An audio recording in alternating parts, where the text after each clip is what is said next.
आज का deep dive हमें एक ऐसी जगह ले जा रहा है जहां इतिहास, धर्म और आधुनिक युद्ध सब एक साथ मिल गए हैं। हम बात कर रहे हैं प्रहविहार की, भगवान शिव का एक प्राचीन मंदिर। हाँ, और ये सिर्फ एक यूनेस्को विश्व धरोहर स्थल नहीं है। हमारे जो स्रोत हैं वो बता रहे हैं कि आज 8 दिसंबर 2025 को ये एक एक्टिव वॉर जोन है। बिल्कुल, जहां F-16 लड़ाकू विमान गरज रहे हैं। तो चलिए समझने की कोशिश करते हैं कि एक इतना पवित्र स्थल आखिर जंग का मैदान कैसे बन गया। देखिए, इसकी जड़ें भूगोल और इतिहास के एक बहुत ही अजीब से टकराव में है। अच्छा। ये मंदिर एक पहाड़ी की चोटी पर है। अब दिलचस्प बात यह है कि थाईलैंड की तरफ से वहां पहुंचना बहुत ही आसान है। ओके। लेकिन करीब 100 साल पहले 1907 में फ्रांसीसी अधिकारियों ने एक नक्शा बनाया और उस नक्शे में ये इलाका कंबोडिया का हिस्सा दिखा दिया गया। अच्छा, तो ये एक औपनिवेशिक नक्शे से शुरू हुआ विवाद है।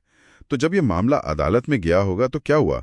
क्या उन्होंने बस उस पुराने नक्शे को सही मान लिया? ये मामला 1962 में अंतर्राष्ट्रीय न्यायालय मतलब ICJ तक पहुंचा और उन्होंने मंदिर कंबोडिया को ही दे दिया। हाँ, लेकिन यहाँ एक बहुत ही दिलचस्प कानूनी पेच है। वो क्या? अदालत ने ये फैसला नक्शे की दुरुस्तगी को जांचकर नहीं दिया, बल्कि एक सिद्धांत के आधार पे दिया जिसे एक्विएसेंस या मौन स्वीकृति कहते हैं। मौन स्वीकृति, ये सुनने में थोड़ा अजीब है।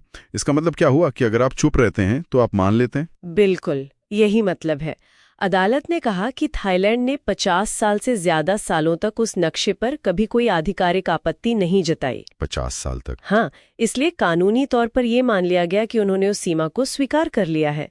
तो एक तरह से थाईलैंड की चुप्पी ही उनके खिलाफ चली गई। वाह, मतलब एक कानूनी फैसला तो आ गया, पर जाहिर है कि जमीन पर माहौल शांत नहीं हुआ होगा। शांत होना तो दूर की बात है, मामला और बिगड़ गया। 2013 में ICJ ने अपने फैसले को और साफ किया। अच्छा, ने तो फिर आग में घी डालने का काम किया होगा। बिल्कुल, थाईलैंड के राष्ट्रवादियों और सेना को इसने और भड़का दिया। और यहीं से हमारे स्रोत 2025 के इस भयानक मोड़ की तरफ इशारा करते हैं। जो दशकों से छोटी मोटी सीमा झड़पें थी, वो जुलाई 2025 तक एक फुल स्केल हवाई युद्ध में कैसे बदल गई? F-16 क्यों इस्तेमाल होने लगे? यहीं पर हमें असली वजह समझनी होगी।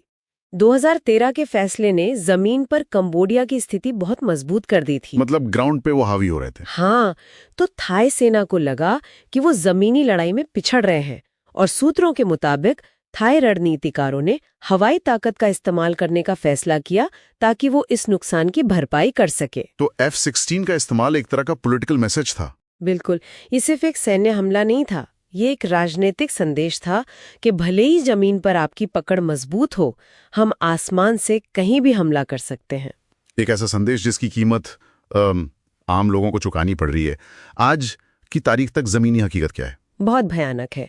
दोनों तरफ से करीब 5 लाख लोगों को अपना घर बार छोड़कर भागना पड़ा है। 5 लाख? हाँ, शहर और गांव खाली हो रहे हैं। और सबसे बड़ी विडंबना तो ये है कि जिस मंदिर को बचाने और जिस पर हक जताने की ये लड़ाई है, वो खुद ही तबाह हो रहा है। मतलब जिस धरोहर के लिए लड़ रहे हैं उसी को नष्ट कर रहे हैं। हाँ, यही इस संघर्ष का सबसे दुखद पहलू है। यूनेस्को की रिपोर्ट के मुताबिक मंदिर परिसर पर 47 से ज्यादा गोले गिरे हैं। 47? और उसे 100 से ज्यादा जगहों पर नुकसान पहुंचा है।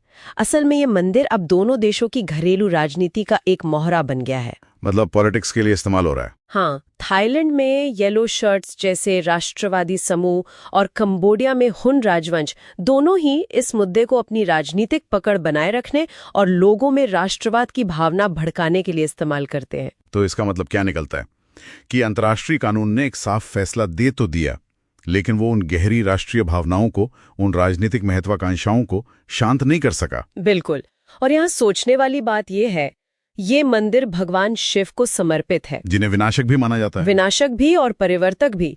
आज उन्हीं का निवास स्थान 2 राष्ट्रों के बीच विनाश का गवाह बन रहा है। दोनों देश इसे कंट्रोल करने की कोशिश में इसे ही खत्म कर रहे हैं। तो सवाल यही है कि क्या ये स्थल कभी शांति और आध्यात्मिकता का प्रतीक बन पाएगा या हमेशा एक पवित्र युद्ध क्षेत्र ही रहेगा?